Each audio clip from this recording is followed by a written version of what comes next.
Okay, so Malcolm, I have a question for you. All right. How many or what percentage of the population worldwide do you think suffers from irritable bowel syndrome or IBS? Oh my gosh. Okay.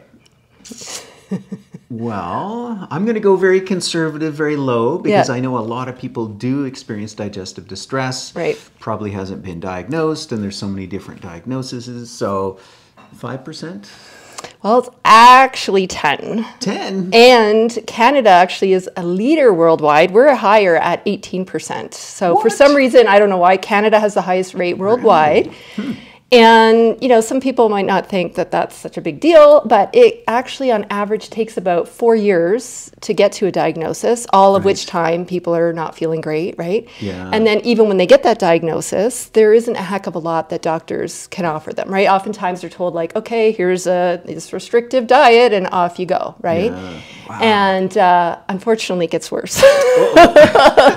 I don't want to be a Debbie Downer, but we'll flip to the positive and what people can do. So, so of those people, so about 1 billion worldwide walking around with this IBS diagnosis, about 60 to 70% of them actually have something else. Wow. And there's a test for it, and you can be treated for it. But because there's this lag time, it's about 7 years between when something is published in a medical journal until when it's common knowledge in a doctor's office, because there's that lag, there's still a lot of misdiagnosis going on and a lot of people who are not getting treated properly. Yeah. Right? And this was actually my situation. So back in 2018, I got the old, you have IBS. Yeah. And like, isn't that just a label that we don't really know? Like irritable bowel. Exactly. Right? Like, and even syndrome, meaning it's not a defined disease, right? It's kind of this, okay, we'll put some name to it, but it's not really taken seriously. And so when I got that diagnosis, it didn't really sit great with me. Oh, I bet not. Yeah. And I was determined to kind of get to the bottom of it all. I sort of put on my little detective hat, whatever that might look like, and I dove in and I did figure it out. And now I've kind of knowing what I know now, I feel very compelled to share with other people because I know it does not feel great. And some people might think, okay, so what, IBS, you're a little gassy, you're a little bloated, maybe you have to run to the toilet once in a while, it's not a big deal, but it is a big deal. It does, people are missing work, right? They're having to lose their income. The kind of, the milder symptoms, right? Yeah, like be double over in pain, you can, it really interrupts quality of life. I mean, I really became a hermit because I was getting bloated so badly no matter what I ate. And it seemed the healthier I ate, the worse I was. Right. And I was living in elastic waist pants, so people would invite me out to events or whatever. And I had, I said no because, I couldn't dress the way I wanted to dress. I couldn't eat the foods that I wanted to. It was really hard on me mentally to be around other people, eating and drinking whatever they wanted. Right. So it takes a toll on you mentally, which is not often talked about either. Yeah. So, my mission, if you will, is really to spread the word, help people who have an IBS diagnosis learn more, and those people who are dealing with the symptoms, right? Maybe they've gone to the doctor and the doctors are shrugging their shoulders and they're like, everything's fine. Maybe you've had the colonoscopy and everything's fine, but you're not fine. Right? So I want to help those people find out what's going on and start to live a normal life again. Amazing. Cool. Well, if you have not met Ramona Remesat, she is a community herbalist. That's me. Yeah. Right on. Studying at Wild Rose College. But more importantly, on a mission based upon your personal experience that you've just shared, having digestive issues for so long, getting some sort of syndrome diagnosis that really wasn't helpful. To now, like, you are educating doctors about this. I am, yeah. So it's not just, people with symptoms that I want to share this with. It is the practitioners, and not just in Western medicine, because most people are not being served by Western medicine. They're going to other practitioners like nutritionists and herbalists and, others out there. And so those practitioners need to know what's going on. Yeah, yeah. It's not just a simple like, oh, just take some slippery elm. I wish, if only. Yeah. Yeah. So you came upon a more accurate diagnosis of SIBO. And if you've ever heard that term before, that's actually an acronym, SIBO. And share a little bit more about that. Yeah, so that stands for small intestine bacterial overgrowth. And it's pretty much what it sounds like. It's where you have bacteria where it shouldn't be. We want a lot of that in the colon to help us digest our food, but in the small bowel, it's a bugger. It is a bug, literally. Those microbes, what happens is as you eat, and they ferment what you're eating, especially if it's fibers and fermentable carbohydrates. And that's what produces that gas, right? Why so many people get bloated shortly after eating, and they're like, what is going on here? Well, and another kind of offset result, and you would know more about this than me, is like, you know, in the process of fermentation of those sugars in that chamber, it can create alcohol. Yeah.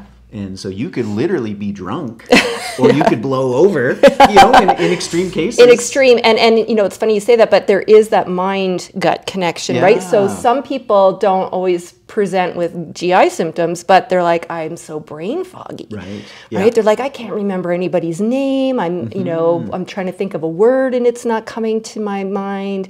So there is that manifestation as well. And it can damage the liver. I remember hearing a story about somebody who was like, you know, like cirrhosis of the liver, like they were a heavy drinker, and they're like, I don't touch a drop of alcohol. They were just creating it internally from that fermentation. So and left untreated, you know, can lead to further, you know, issues, especially because those gases damage the mucosa in the small intestine, right? Which can then lead to things like leaky gut. And we know that further down the line, again, if that's not addressed, then we're talking about possibility of autoimmune situations happening, you know, rheumatoid arthritis, lupus, these kinds of things. So we definitely don't want to get to that stage. Absolutely. So what would be the cause? I mean, I'm sure there's multiple things, right?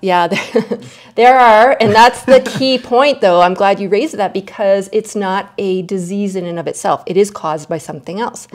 And people's frustration in dealing with SIBO is that they treat it, they relapse, they treat it, they relapse. It's a very common occurrence to relapse, because if you don't figure out your root cause, that's what's going to happen. But there's literally a list as long as my arm of potential underlying causes.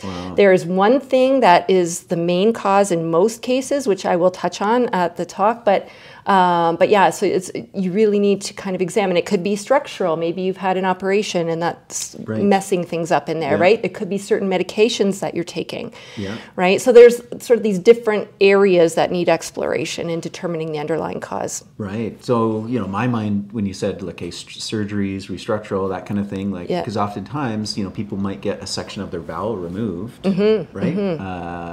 That ileocecal valve that's kind of, you know, in between the two.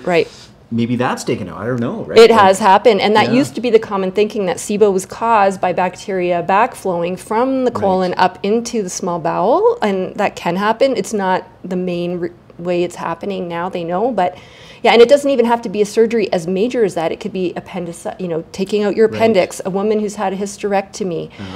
All of those abdominal surgeries can create scar tissue adhesions. And adhesions, if you think of your GI, it's like a garden hose, right? Tongue to bum, as we say. And those adhesions can create a kink in the garden hose. Right, so things aren't flowing through, and that's where that's a perfect environment for SIBO to take hold. Okay, well, you said there's, you know, a list as long as your arm. I'm sure that it's also the same with the symptoms. Like, how would somebody know, like, oh my gosh, I think this might be me? The sort of hallmark symptoms are obviously the bloating, as I mentioned, because of that bacterial fermentation. So if you're bloating, usually very close to eating, like within a couple of hours, even sometimes like a lot sooner, bloating, gas. If you've got some changes in bowel patterns, so, you know, you're running to the toilet or nothing's happening, or a mix, right? So that's another sign. So those are the sort of the hallmark GI symptoms. But again, it can be like things like brain fog, like I said, even changes in mood, right? Our serotonin is made in the gut. If that's compromised, we can start to see issues in mood, and so things of that nature as well. Well, I can see how you're passionate about this, you know, having struggled with it so long for yourself. And I know it's not an easy fix, but... No, but it can be fixed, and that's the good news, right? Again, it's not just the IBS. Go on your restrictive diet, and we'll see you at the next visit, you know, right? You can go on and live a happy and productive life, and that's what we should be doing. Yeah, absolutely. So you're going to be coming to Light Cellar. This is a class that you've done before, but right. you are the mega researcher, you know, on this topic. I'm a nerd. Yeah. I actually was on a live stream last night. Yeah. So again, it's like right up to the minute. I'm gathering information. The leading researcher in this field of SIBO and IBS did an update, a research update. And so I was madly writing down everything that he was sharing so that I can share some of the newest research updates in this area and I mean, treatment. let's try and like narrow that gap. Yeah. Like you said, like when it comes out in the papers to 7 years becoming common knowledge, like people don't have that time to waste. And this is a really sad and sobering statistic as well. I think it is it was over 80% of people with IBS said they would give up a third of their life just to feel normal again. Wow, unbelievable. Like, that's heartbreaking when you think of that, really right? is. So we don't have those years and years and years, and you know, if you're a mom or you're a dad, or you know, you have family, or even if you don't, like, you know, those are the productive years of your life. You want to be enjoying them, and so let's get this figured out. So the class that you've taught and that you're going to kind of do again, so if you haven't had a chance to experience it, learn from Ramona, we've had it as an online course. People can access it anytime, but this will be done live again. That's right. And so similar content, but with everything kind of, you know, refreshed, updated, what's going on, latest. Very appropriately called, What's Wrong with My Gut? What's wrong with my gut? Right? Because I hear that over and over. People are like, I went to the doctor and they did this test and that test and I'm normal, but I'm not normal, right? So they're like, what is wrong? Yeah, no, it's crazy. So I'm really glad that you're going to be offering that. That's going to be November 30th. That's right. Yeah.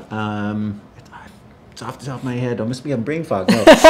With timing again, could you let me know, please? the time of the class? Yeah. 6:30. 6:30. Yeah, 6:30 Mountain. Yeah. And we'll have time at the end for Q&A. So bring your questions. I'm happy to answer them for you. Totally. So if you can be here in person, awesome. If you're tuning in online, live, amazing. And if you can't, then we'll have the recording afterwards as well. And I believe we send out the slides and notes as well. Yeah, and if you are watching on the recording and it's like prompted you to have all these questions, I'll leave my contact information. You're more than welcome to email me after, and I can answer your question as well. Yeah. Okay. Well, thanks for the work that you're doing. Thank you. Thanks for giving me an opportunity to spread the word. Yeah, it's got to get out there. It does. Absolutely. Yeah. Thanks, Malcolm. Okay. Thanks, everybody, for watching, and please share this if you know somebody. I mean, statistics like that. I mean, here we are. Majority of people watching are in Canada. Yeah. And we all kind of have that friend with quote unquote stomach problems, right? Yeah. It seems to me more and more.